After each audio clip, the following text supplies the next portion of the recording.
Donc moi je suis extrêmement fier de faire des pièces qui ne sont faites que d'eau, de terre et de feu.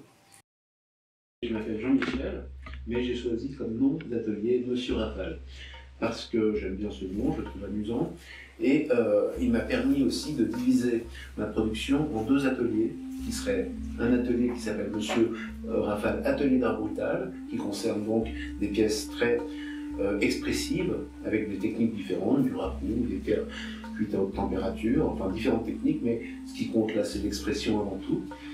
Je ne m'appuie pas sur une technique, je m'appuie sur les formes et l'expression de ces formes. Et un autre atelier qui s'appelle Monsieur Rafale Atelier d'art fatal, qui concerne les terres sigillées, qui est une technique très particulière qui nous vient de l'Antiquité.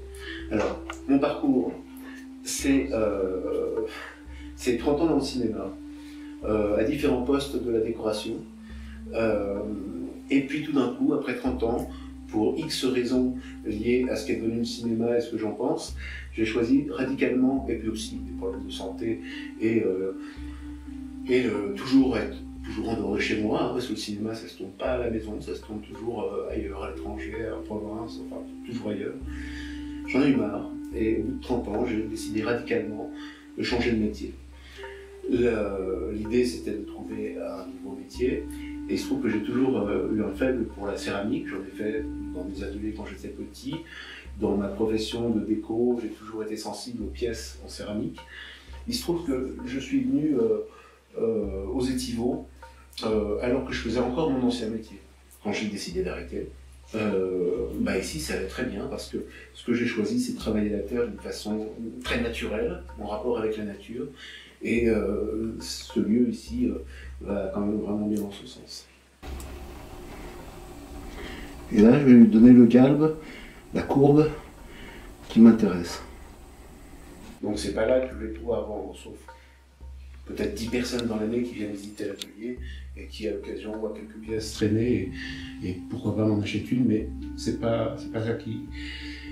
Donc il me reste à avoir des pièces dans des boutiques, des boutiques à plusieurs, où on a pendant X temps, donc 3 mois, 6 mois, un petit stand dans cette boutique, moyennant un pourcentage.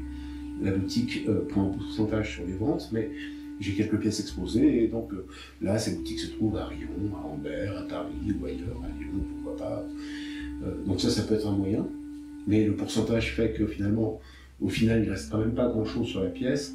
Et pour les boutiques qui prennent un faible pourcentage, elles demandent par ailleurs des jours de garde dans cette boutique. Donc les gens qui exposent dans cette boutique se relaient tout au long du mois, et la boutique est donc gardée, ce qui évite de payer quelqu'un pour le faire. Donc ça demande du temps, et ça prend un pourcentage sur les pièces. Donc il me reste quoi? Il me reste les marchés de potiers. Et les marchés de potiers, c'est donc des marchés très particuliers, où on n'expose que des potiers, différentes techniques, mais le public qui vient est a priori amateur de céramique, et donc va, suivant ses goûts, ça c'est très subjectif, aimer tel type de poterie, est-ce que de la porcelaine, du grès émaillé, ou de la sigillée, qui est une partie de la poterie, du milieu de la poterie, très particulière, puisque, encore une fois, tout le travail se fait sur le cru. Il n'y a aucun autre apport que des décantations de terre, et c'est une technique antique, donc voilà, c'est très particulier. Mais voilà pour mes points de vente. Je pourrais, effectivement, mettre au point un système de vente par correspondance via Internet, mais vous avez pu le remarquer, chacune de mes pièces est différente et unique, par conséquent, aussi bien en forme qu'en couleur, qu'en taille, qu'en contenu. Donc il faudrait tenir, ce qui prend un temps fou, un catalogue au jour le jour, avec les dimensions des pièces, les photos des pièces, et puis dès qu'elle est vendue, l'enlever, c'est pratiquement un travail à part entière. Or, ce travail de la sigillée m'occupe plus de 10 heures par jour tous les jours, y compris les samedis et dimanches. Donc c'est compliqué pour l'instant, je n'arrive pas encore à vendre sur Internet.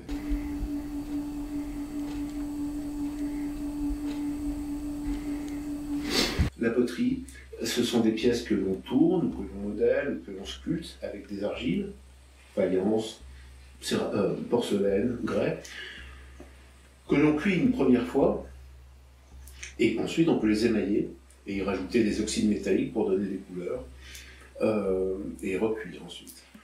Moi j'ai choisi la sigillée, qui est une technique antique, qui permet d'obtenir des pièces faites uniquement de terre, d'eau et de feu, mais non poreuses, parce que justement ce procédé le permet. Donc ce procédé, ça remonte à l'Antiquité, c'est les Gallo-Romains, les Grecs, les Étrusques qui utilisaient ce procédé. C'est une décantation d'argile, à l'issue de laquelle on récupère l'eau de décantation qui contient les particules les plus fines de la Terre. Cette eau et ces particules fines, on va les appliquer sur des pièces crues, contrairement aux autres techniques de céramique, des pièces encore crues mais polies. Et seulement ensuite, on va faire cuire. Et on va chercher la juste température de cuisson à laquelle non seulement ce liquide qui contient les particules fines de la Terre va révéler des couleurs, mais aussi il va vitrifier naturellement, remplaçant l'émail. Alors je ne suis pas le seul à faire de la sigillée, mais on n'est pas les plus nombreux. En termes de technique de céramique, ce n'est pas les sigillettistes qui sont les plus nombreux, loin de là.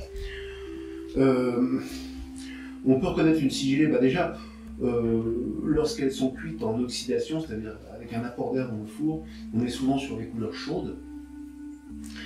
Il y a l'aspect extrêmement lisse de la pièce, sa légèreté aussi, couleur, aspect satiné, douceur, et puis suivant les sigillés apportés et leur support, on va avoir des réseaux de points qui vont se faire, des réseaux de traits très particuliers propres à la sigillée.